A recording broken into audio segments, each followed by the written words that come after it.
Hey guys, and welcome back to my channel. Today I wanted to show you something kind of nifty. Oops, if I can get it off of here. So these are the Copic color swatch cards. They're really unique actually. They show you the layering potential of your Copics. So they come in this handy swatch card envelope. It's made of a nice little plastic. And then the cards themselves, it's a blank sheet, come on marker paper, which is good. And then you can just find your, color and the color number. And what you do with these is you are showing yourself the layer potential of a color from that Copic marker, because Copics are actually designed to be layered. They should be layered. If you're slapping down just one coat of Copics, you're not doing them justice, but it's okay because I do that all the time. But a proper way to use them is to actually sit there and give them, the opportunity to layer. So what you do with these cards is you actually color in the whole thing. Then you go back over 2 boxes, and then you go back over just 1 box. So it'll darken as you go. Like down here they show you. So 1 stroke you fill in the whole box. On the 2 strokes you fill in 2. On the 3 stroke or the 3rd stroke you fill in that last box. And that shows you how much color you can build up. And it is important so that you can kind of see how those colors actually develop and their potential.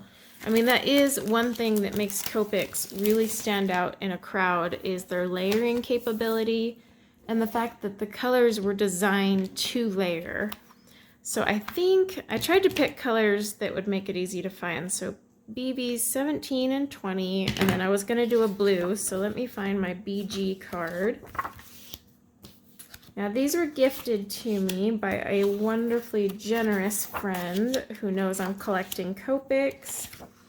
And I can't wait to actually sit down and fill all of these out because I want to see the layering potential of my Copics. And then, like I said, these cards just slide right back into this envelope and I can store it with my markers. So I do have a scratch piece of paper in case we get some bleeding. Let's start with the BVs. And let's zoom you in so you can actually see what I'm doing. Okay, so I'm going to take BV 20 called Dull Lavender. Not the prettiest name, but okay. So, all right, we're over here. So the first thing I'm going to do is I'm going to just fill in the card there.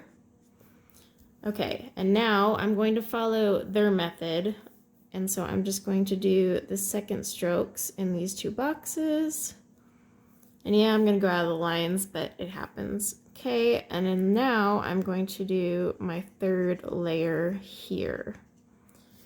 So let's let that hang out for a minute and dry. And I know that color's probably not the best, but you can already see how it builds up.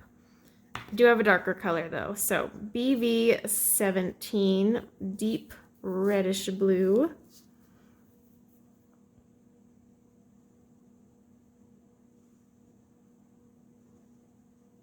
Oops, totally gonna go out of the lines on that one. Okay, now we're gonna do the 2nd layer.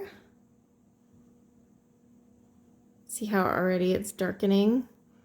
Now let's do the 3rd. All right, and then of course, let's wait for them to dry just so you can see. Like this one's already starting to dry out, but you can still distinctly tell the difference. Now let's grab my BG one. With nails, I can't pick up anything. Okay, so I'm also using a Chow for this one just to show you the difference. Now, Chow and Sketch, it's the same marker ink, like there's no diff here. The biggest difference is your number and name are on the side of the Chow, while the Sketch is right there on the lid. Will it focus? Probably not. So it's a lot easier to store your sketch because you can just pull them out. You'll see the number there, while the chow is kind of more of a pain. You have to kind of slide it out and find it. So that is something you want to keep in mind if you're buying the chow. And then also the chow does not hold as much ink. That said, same color, same brush nib, and all that. Let's see, so we're on BG05 Holiday Blue. That's this one here. And then of course the chow is circular, while the sketch is like an oval shape. Okay, so that's 1, 2, and then 3. So that way you guys can see those. And then of course you have to wait for them to evaporate. But taking a look here, see my deep reddish blue? You can totally tell the difference between them. Let me see if my camera will focus and quit being up. Oh, there we go. Okay. But yeah, you can totally see the difference between those 3. And then even down here with this one, see how it layers up and darkens? That's just because that is what Copic markers are designed for. They're meant to build upon layers and layers. And it actually makes it easier if you're trying to blend them and work with them. You know, because I can just do a quick single layer here. And then I can do a second layer here.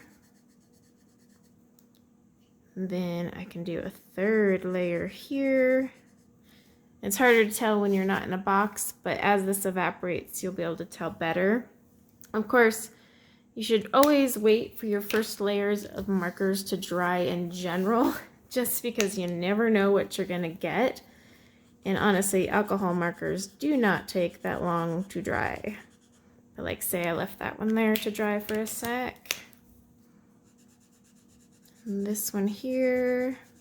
Gosh, I love the nib on these things. It's a crime that because you're hooked like once you buy one. But see how instantly that layer on top is way darker? I mean, you instantly see it. Same thing here. Start right here. Instantly notice the darker layer. And I can even go back on this one, which is dry. And see, it's darkening up even more. I mean, that's what is great about Copics. They are meant to layer and blend like a colored pencil, only in marker form.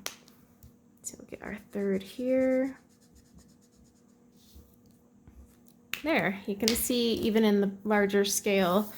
But I was super excited to get these cards, and so I wanted to share it with you guys and kind of show you, because these cards are actually really handy, and this is the way you should be swatching your Copics, because if you're only swatching the single color, you're not going to catch the layering potential of the Copic marker, and that is what these bad boys are made for. So really, you want to get the Copic blending cards and swatch cards and whatnot.